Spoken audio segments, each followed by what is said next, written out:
Ini kewajiban nafkah yang dibebankan ke suami. Kaitan dari itu. Jadi ketika istrinya tidak bisa masak, ya tugas suami untuk memasaknya atau mencarikan tukang masak. Terlepas di Indonesia kebanyakan ibu-ibu istri itu memasak, ya juga mencuci baju, ya juga nyusui anaknya. Ini karena budaya Jawa.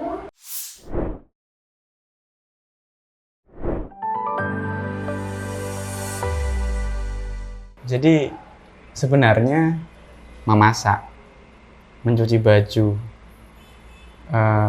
menyusui bahkan, ya, ini bukan kewajiban dari istri. Ini kewajiban dari suami. Dari memasak, mencuci baju, bahkan menyusui anaknya, ini kewajiban suami. Loh, suami kok menyusui? Bukan suaminya menyusui, tapi suami ini membayar ujroh dari susu yang dikeluarkan oleh istrinya.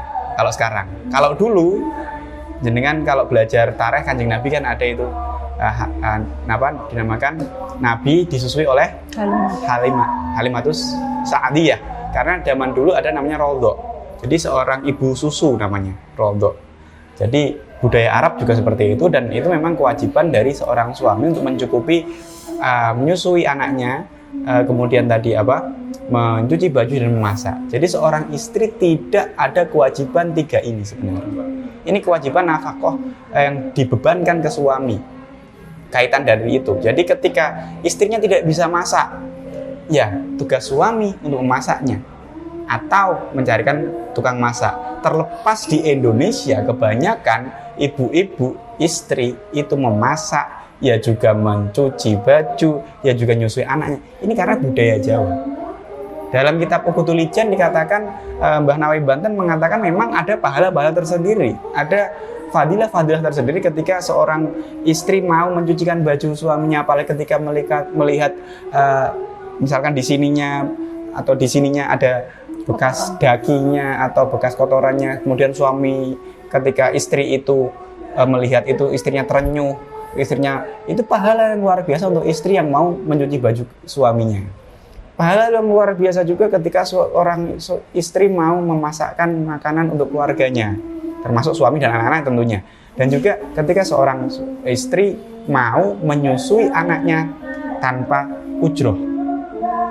Akan tetapi kewajiban ini milik mutlak laki-laki sebenarnya. Kayak tadi susu untuk anaknya, kemudian masak, sandang pangan papan. Tadi juga mencuci, termasuk ini, makanya kompleks dalam istilah Jawa ini sandang pangan papan ini memang untuk laki-laki. Jadi kalau ada wanita karir, berarti kan dalam ini yang terjadi seperti ini, misalkan seorang laki-laki bekerja, seorang perempuan bekerja. Karena keterbatasan waktu, nanti kerjaannya juga berdampak ke aktivitas di rumah. Waktunya nggak ada, capek segala macam. Daripada anaknya tidak ada yang masak, tidak ada, kenapa enggak? Why not? Dan ketika seperti itu ya logikanya tentunya yang bertanggung jawab membayarnya ya suami. Terlepas sekali lagi tergantung kesepakatan dengan suami istri. Misalkan wah ini untuk mengcover semuanya gajinya nggak cukup misalkan.